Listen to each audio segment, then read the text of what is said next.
Hi అండి, welcome to Sravanthi looks. అందరూ ఎలా ఉన్నారు? నేనైతే చాలా బాగున్నాను. ఈరోజు వీడియో వచ్చేసి మన తెలంగాణలో మామిడికాయ పచ్చడి ఎలా చేసుకుంటారో ఈ వీడియోలో అయితే మీకు చూపించబోతున్నాను. మామిడికాయ పచ్చడి తింటే రుచి సూపర్గా ఉంటుంది, కానీ పచ్చడి చేసుకోవాలంటే మాత్రము పని అయితే ఎక్కువగానే ఉంటుంది కదా.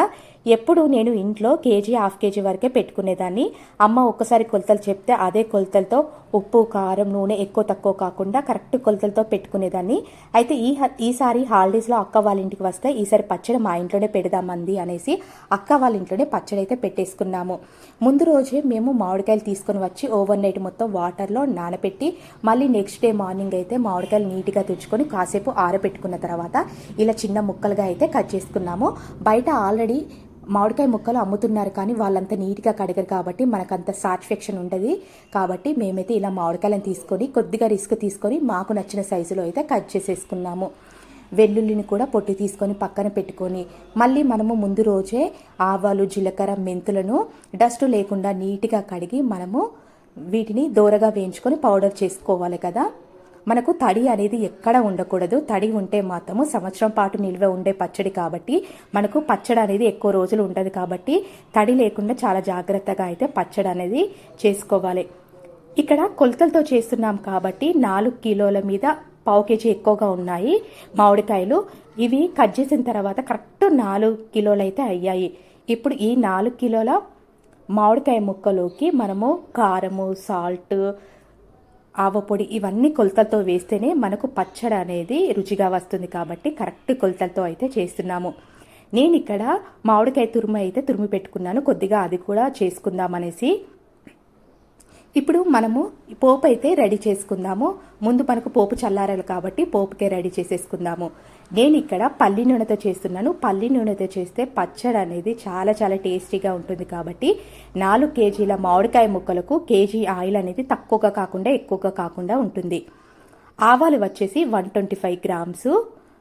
ఇప్పుడు మెంతులు వచ్చేసి మనకి 50 గ్రామ్స్, 30 గ్రామ్స్ జీలకర్ర, 20 నుండి 25 వరకు ఎండుమిర్చి వేసుకొని ఒకసారి మొత్తంగా కలుపుకొని ఇప్పుడు మనము 250 గ్రామ్స్ వెల్లుల్లి మిక్సీ పట్టుకుంది వేసుకోవాలి. మనకు పల్లి నూనె కాబట్టి కొద్దిగా పొంగినట్టు అవుతుంది కాబట్టి జాగ్రత్తగా కొద్దిగా వేసుకుంటూ కలుపుకోవాలి. ఇప్పుడు మనము దీన్ని స్టవ్ ఆఫ్ చేసుకొని మరీ ఎక్కువగా మాడనివ్వకుండా ఇప్పుడు చల్లారిన తర్వాత మామిడికాయ ముక్కల్లోకి అయితే వేసేసుకుందాము. ఇక్కడ 4 కేజీస్ మామిడికాయ ముక్కలు కాబట్టి సాల్ట్ వచ్చేసి కేజీ సాల్ట్ అయితే వేస్తున్నాము. కారము హాఫ్ కేజీ, ఆవపొడి ఉంది కదా, ఆ ఆవపొడి వచ్చేసి 100 గ్రామ్స్ అయితే వేస్తున్నాము. ఆల్రెడీ ఆవాలు వేసాం కదా పోపులో. ఇప్పుడు ఈ పొడి వచ్చేసి 100 గ్రామ్స్. వెల్లుల్లి వచ్చేసి 125 గ్రామ్స్. మనం ఎంత ఎక్కువగా వేసుకుంటే పచ్చడి అనేది అంత టేస్టీగా ఉంటుంది కాబట్టి వెల్లుల్లి అయితే ఎక్కువగానే వేసాము. ఇప్పుడు ఈ పోపులోకి 3 స్పూన్ల మెంతి పౌడరు, 2 స్పూన్ల జీలకర్ర పౌడర్ వేసుకొని ఇది మొత్తంగా కలుపుకొని మొత్తంగా చల్లారిన తర్వాతనే మామిడికాయ ముక్కలోకి అయితే వేసుకోవాలి. మనం వేడిగా ఉన్నప్పుడు వేసుకుంటే మాత్రము పచ్చడి అనేది త్వరగా ఖరాబ్ అయిపోతుంది. కాబట్టి మొత్తం చల్లారిన తర్వాత వేసుకొని మామిడికాయ ముక్కలకు మొత్తంగా పట్టుకునే విధంగా అయితే కలిపేసుకోవాలి. ఇలా కారము సాల్ట్ అన్నీ కలిసే విధంగా కలుపుకొని ఇప్పుడు మనము ఈ పచ్చడిని ఈ జారులోకి అయితే వేసుకోవాలి. ఇందులో వేసుకోవడం వల్ల మనకు సంవత్సరం పాటు నిల్వ ఉంటుంది. మళ్ళీ ఒకటి మామిడికాయ ముక్క అనేది మెత్తపడకుండా ఉంటుంది. కాబట్టి ఇక్కడ మేమైతే ఈ జారులోకి అయితే వేసుకున్నాము. దీనికి కాటన్ క్లాత్ కట్టుకొని నెక్స్ట్ డే అయితే మళ్ళీ ఓపెన్ చేస్తానండి. ఇప్పుడు మనకు ఇది కలిపిన బేషన్ ఉంటుంది కదండి, ఆ బేషన్లో కొద్దిగా అన్నం వేసుకొని కలుపుకొని తింటే ఉంటుంది చాలా చాలా టేస్టీగా ఉంటుంది. అసలు మాటల్లో అయితే చెప్పలేము. మీకు ఇలా చూస్తే చిన్ననాటి జ్ఞాపకాలు అయితే గుర్తుకు వస్తున్నాయి కదా.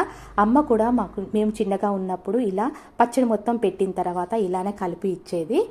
చూసారు కదా. మళ్ళీ నెక్స్ట్ డే మార్నింగ్ అయితే చూపిస్తున్నాను. పచ్చడి అనేది ఆయిల్ మంచిగా సపరేట్ అయితే అయిపోయింది. ఆయిల్ అయితే కరెక్ట్గా ఉంటేనే మనకు పచ్చడి అనేది టేస్టీగా ఉంటుంది. పచ్చడి అయితే చాలా చాలా టేస్టీగా ఉంది. చూస్తున్నారు కదా, చూస్తేనే నోరు ఊరిపోతుంది కదా. అంతే అండి, మన తెలంగాణ స్టైల్ మామిడికాయ పచ్చడి అయితే రెడీ అయిపోయింది. ఇంతకీ మీకు ఈ మామిడికాయ పచ్చడి నచ్చిందా? మీరు కూడా ఇలానే చేసుకుంటారా? ఒకసారి కామెంట్లో తెలియచేయండి. ఎంతైనా ఆంధ్ర పచ్చడి మన తెలంగాణ పచ్చడి కదా అండి. చాలా వరకు పోపు పెట్టరు ఆంధ్ర వాళ్ళైతే. మన తెలంగాణలో అయితే ఖచ్చితంగా పోపు అయితే పెడతారు కదా. అంతే అండి, మామిడికాయ పచ్చడి అయితే రెడీ అయిపోయింది. మీకు ఈ మామిడికాయ పచ్చడి నచ్చినట్లయితే లైక్ చేయడం మర్చిపోవద్దు. నా ఛానల్ ఇంకా ఎవరైనా సబ్స్క్రైబ్ చేసుకుని వాళ్ళు ఉంటే ప్లీజ్ సబ్స్క్రైబ్. మళ్ళీ నేను నెక్స్ట్ వీడియోలో కలుస్తాను. అంతవరకు బాయ్.